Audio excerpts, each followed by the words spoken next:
नमस्कार विद्यार्थियों, education point Haryana में आपका बहुत बहुत स्वागत है। विद्यार्थियों, आज हम कक्षा 7वीं का हिंदी स्रोर भाग 1 का जो आपकी प्रथम कविता है मनुष्यता, उसी का अभ्यास करने जा रहे हैं। तो आप बने रहिए मेरे साथ एजुकेशन पॉइंट हरियाणवी पर। नाजुक दौर है, सभी अपने घरों में बने रहें और अपनी पढ़ाई का कार्य है वो निरंतर जारी रखें, रुकना नहीं चाहिए। अक्षरांश में आपको अभ्यास इसका करवाने जा रहा हूँ, तो आप मेरे साथ साथ ये अभ्यास करेंगे। पहला प्रश्न है, क्या मृत्यु एक कटु सत्य है? ये मौखिक प्रश्न है बेटा, बट मैंने इनको आपके लिए लिख दिया है। प्रश्नों पे ही चलते हैं। पहला जो मौखिक प्रश्न है उसी पे पहुंचते हैं।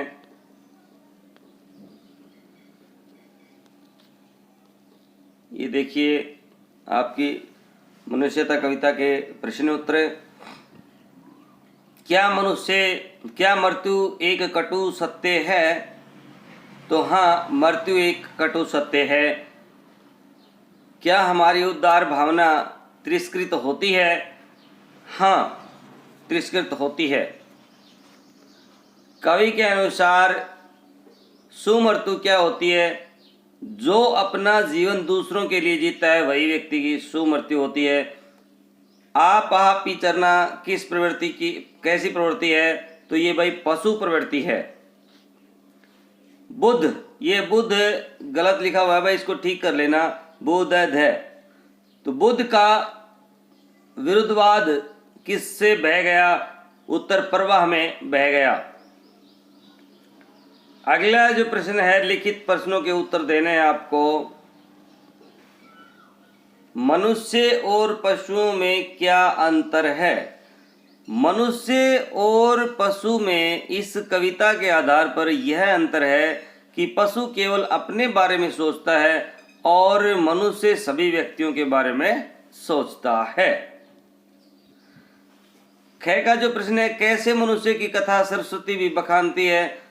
जो मनुष्य केवल अपने बारे में सोच करके पूरे समाज और देश के हित के बारे में भी सोचता है, सरस्वती भी उसके चरणों को धोती है। यानी खुद के बारे में तो सोचता है, लेकिन दुनिया के बारे में जो सोचता है ना, सरस्वती उसके चरण वंदना करती है। इन कार्यों के द्वारा मृत्यु को विस्मरणीय बनाया जा सकता है। तो विस्मरणीय ये मिसप्रिंट है भाई, स वही आएगा, विस्मरणीय, स्मरणीय, वी आधा स मैं और रणीय। विस्मरणीय को ठीक कर लेना इस तरह से, वी मैं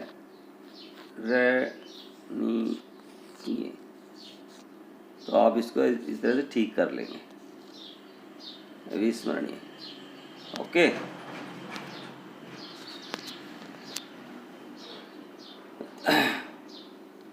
जो व्यक्ति दूसरों की भलाई करता है, उनके भले की बात चाहता है,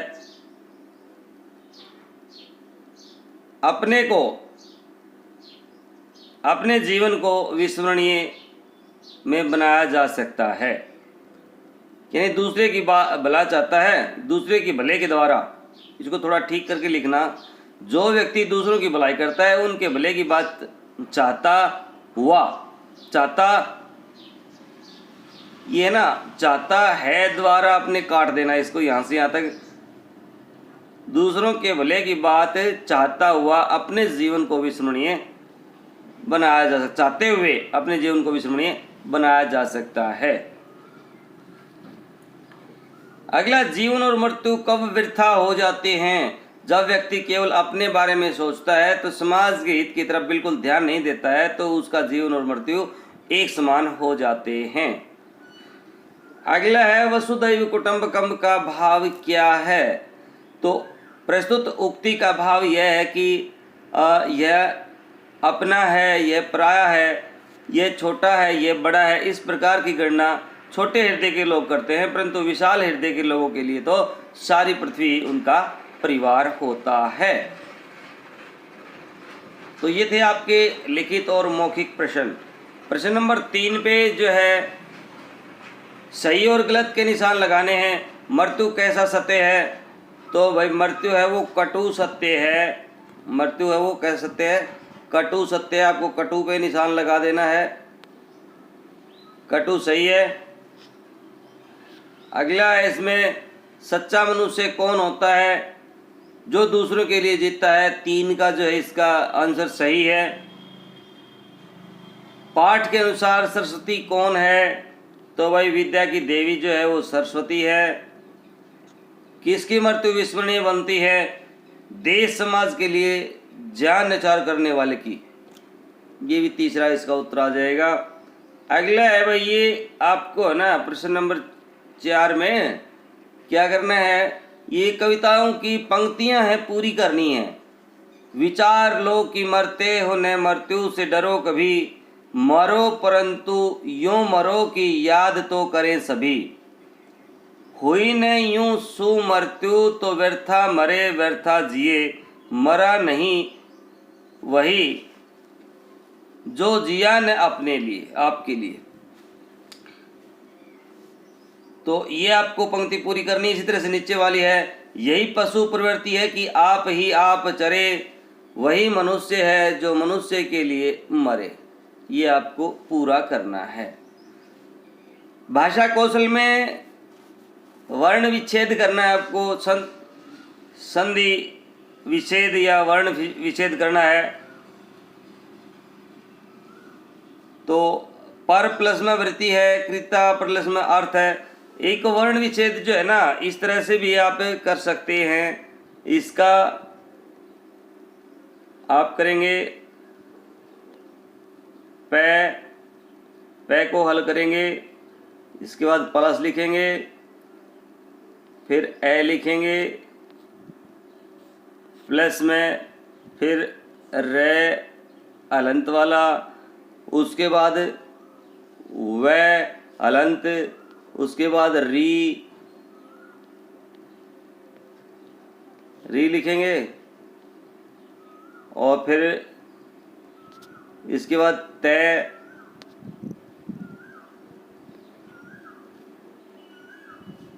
अलंत, फिर छोटी ई। ये होता परवर्ती। तो आप इसको इस तरह से भी कर सकते हैं। मैंने इनका संधि विच्छेद कर दिया वर्ण विच्छेद की बजाय। इसी तरह से आप यदि कृतार्थ का करना चाहें तो इस तरह से कर सकते हैं, कै हलंत, फिर आप लिखेंगे इसमें करी, फिर री, उसके बाद तय हलंत, उसके बाद आ कृता, उसके बाद प्लस में रे और थे अलंत प्लस में ए। तो आप इस तरह से भी कृतार्थ इसको लिख सकते हैं। इसी तरह से इसका महाविभूति है, तो महाविभूति को भी आप ऐसे ही लिखेंगे, मैं प्लस में आ, मैं प्लस में ए, मैं प्लस में ए, मैं, फिर उसके बाद में प्लस हा अलंत वाला, प्लस में आ महा, और उसके बाद वै, तो वी है ना प्लस में छोटी वी, री प्लस में भय, प्लस में छोटा ऊ भू, और तय प्लस में तय, और प्लस में ई, छोटी बड़ी है ना तो बड़ी कर दो, महाविभूति। छोटी है भाई, छोटी है ना। तो आप इस तरह से इनका कर लेंगे, ये भी कर ले और वर्ण विन्यास भी कर लें।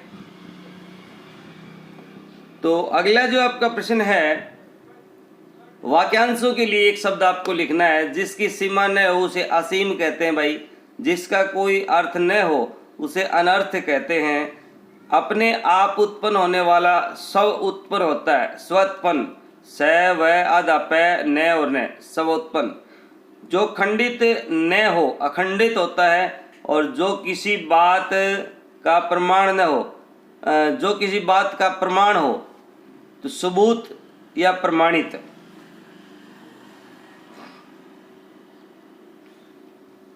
अगला है आपको उपसर्ग और प्रत्यय अलग अलग करने हैं, उपसर्ग और शब्द अलग करने हैं। तो अखंड में ए प्लस में खंड, सजीव में स प्लस जीव, प्रसिद्ध में पर प्लस में सिद्ध, और सुमृत्यु में सु प्लस में मृत्यु, और परोपकार में पर प्लस में उपकार।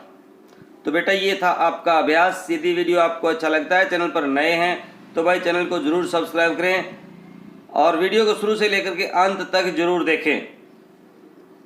अगला जो है इसमें प्रश्न है शब्द विचार। स्रोत के आधार पर शब्द के 5 भेद होते हैं, तत्सम, तद्भव, देशज, विदेशी, संकर। इनकी परिभाषाएं भी दी गई हैं, आगे आप लिख सकते हैं। कुछ अलग से भी जो इसमें दिया गया है ये आप यहाँ से छोड़ दें, कुछ अलग से इसको छोड़ दो, यहीं तक आपको ये करना है।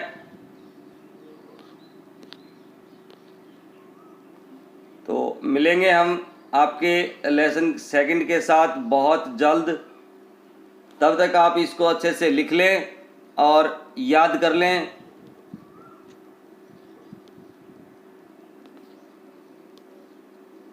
अच्छा लगता है तो कमेंट बॉक्स में लिख करके जरूर बताएं। जय हिंद, जय भारत, वंदे मातरम।